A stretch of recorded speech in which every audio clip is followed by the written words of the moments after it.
Welcome to రాజనీతి.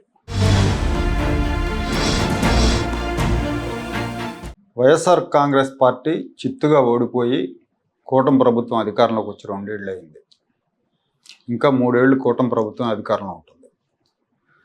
జనరల్గా చిత్తుగా ఓడిపోయిన విపక్షం కోలుకోవాలంటే కొంత సమయం పడుతుంది. కానీ వైఎస్ఆర్ కాంగ్రెస్ పార్టీ శ్రేణులు 2 ఏళ్లకే రోడ్ల మీదకి వస్తున్నాయి, అరాచకం చేస్తున్నాయి. ప్రజాస్వామ్యంలో రోడ్ల మీదకి రావచ్చు, నిరసనలు చెప్పచ్చు. ప్రభుత్వ విధానాలకి వ్యతిరేకంగా ప్రతిపక్షాలు నిరసనలు చెప్పచ్చు, అలాగే ప్రభుత్వానికి వ్యతిరేకంగా గళం విప్పొచ్చు. కానీ రోడ్ల మీదకు వచ్చి రెచ్చిపోయి విధ్వంసాలు చేస్తూ ఉంటే, రప్ప నరుకుతూ ఉంటే దాన్ని అడ్డుకోవాల్సిన బాధ్యత, విధ్వంసకారులకు బుద్ధి చెప్పాల్సిన అధికారం ప్రభుత్వం మీద ఉంది. నిన్న పెనంలూరు నియోజకవర్గంలో, విజయవాడ సమీపంలోని పెనంలూరు నియోజకవర్గంలో వైసీపీ వర్గీయులు కానూరు సెంటర్లో తెలుగుదేశం పార్టీ జెండా దిమ్మె పగలగొట్టి చదును చేశారు. వైఎస్ఆర్ కాంగ్రెస్ పార్టీ పెనంలూరు నియోజకవర్గ ఇన్ఛార్జ్ దేవభక్తుని చక్రవర్తి స్వయంగా రంగంలోకి దిగి జెండా దిమ్మె ధ్వంసం చేయించారు.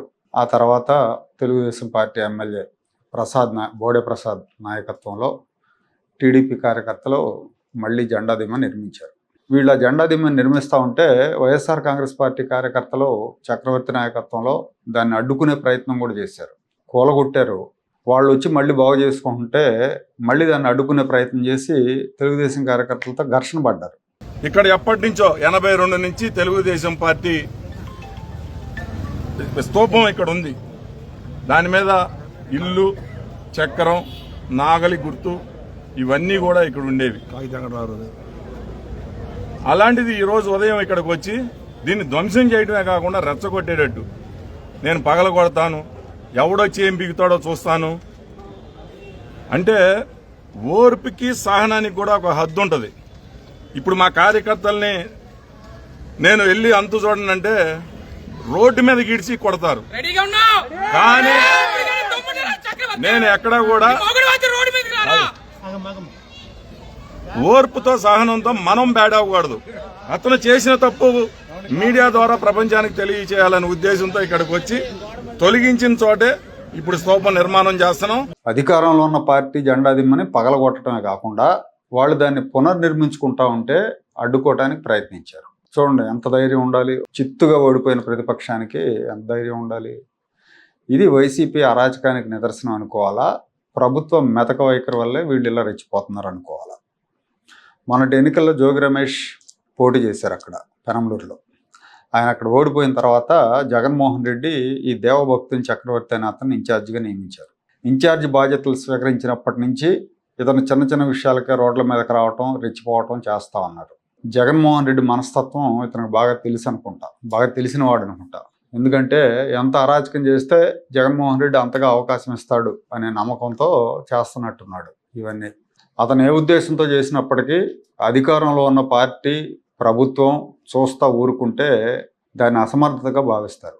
అధికారంలో లేనప్పుడైతే మనకు అధికారం లేదు, అధికార యంత్రాంగం మనకు సహకరించదు, మన చేతిలో ఉండదు, కాబట్టి వాళ్ళు కూల్చేస్తే మనం కట్టుకుందాం, వాళ్ళు ధ్వంసం చేస్తే మనం బాగు చేసుకుందాం అనుకోవచ్చు. ఆ మైండ్ సెట్తో ఉండొచ్చు. కానీ అదే అధికారంలో ఉన్నప్పుడు కూడా జరిగితే జనం దాన్ని అసమర్థతగా భావిస్తారు. వైఎస్ఆర్ కాంగ్రెస్ పార్టీ అధికారంలో ఉన్నప్పుడు తెలుగుదేశం పార్టీ ఎప్పుడు ఎక్కడా కూడా ఇలాంటి చర్యలకు పాల్పడాల. వాళ్ళు పాల్పడి ఉంటే వాళ్ళు ఊరుకునేవాళ్ళు కాదు. కొమ్మారెడ్డి పట్టాభిరామ్ బోస్ డీకే అన్నందుకే ఆయన ఇంటి మీదకి వెళ్ళి విధ్వంసం చేశారు వైసీపీ వాళ్ళ అధికారంలో ఉన్నప్పుడు. తెలుగుదేశం పార్టీ కార్యాలయాన్ని పగలగొట్టారు. దానికి మళ్ళీ కేసులు అదనం. నన్ను తిట్టాడు, మా వాళ్ళకి బీపీలు పెరిగినాయని జగన్మోహన్ రెడ్డి సమర్థించుకున్నాడు ఆ విధ్వంసాన్ని. అలాగే జగన్మోహన్ రెడ్డిని విమర్శించినందుకు ఎంపీని టార్చర్ చేశారు, పోలీసులతో టార్చర్ చేయించారు. ఇది వాళ్ళ చరిత్ర, ఇది వైసీపీ సంస్కృతి. వాళ్ళలాగా ఇళ్ల మీదకి వెళ్ళటం అనేది సరైన చర్య కాదు. కానీ వైసీపీ అరాచకులకి భయాన్ని పరిచయం చేయాలి. ఆ పని చేయకపోతే కూటమి ప్రభుత్వం విఫలమైందని అంటారు. ఎందుకంటే వాళ్ళ అరాచకాలు తట్టుకోలేకే ఇంత ఘన విజయాన్ని ఇచ్చారు. అరాచకం చేసేవాడు యథేచ్ఛగా అరాచకం చేస్తూ ఉన్నప్పుడు, ప్రభుత్వం వాళ్ళని కంట్రోల్ చేయనప్పుడు ప్రజలకు విసుగు రావడం సహజం. ఈ దేవభక్తుని చక్రవర్తి ఇలా చేయటం ఇది మొదటిసారి కాదు. ఇన్ఛార్జిగా నియమితులైన దగ్గర నుంచి ఏదో ఒక కారణంతో రోడ్డుకి హడావుడి చేస్తున్నాడు, లా అండ్ ఆర్డర్ని బ్రేక్ చేస్తున్నాడు.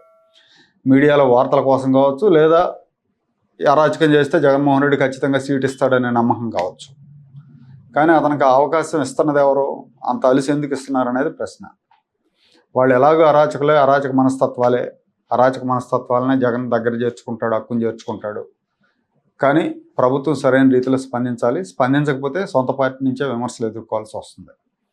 ఇక్కడ కొసమెరుపు ఏంటంటే వైఎస్ఆర్ కాంగ్రెస్ పార్టీలో అరాచక భాష, అరాచక బిహేవియర్ ఉన్న నేతల్లో ఎక్కువ మంది కృష్ణా జిల్లా వాళ్ళే ఉన్నారు.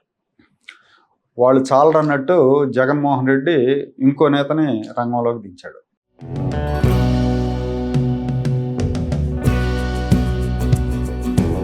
Like, share and subscribe to Rajaniti channel.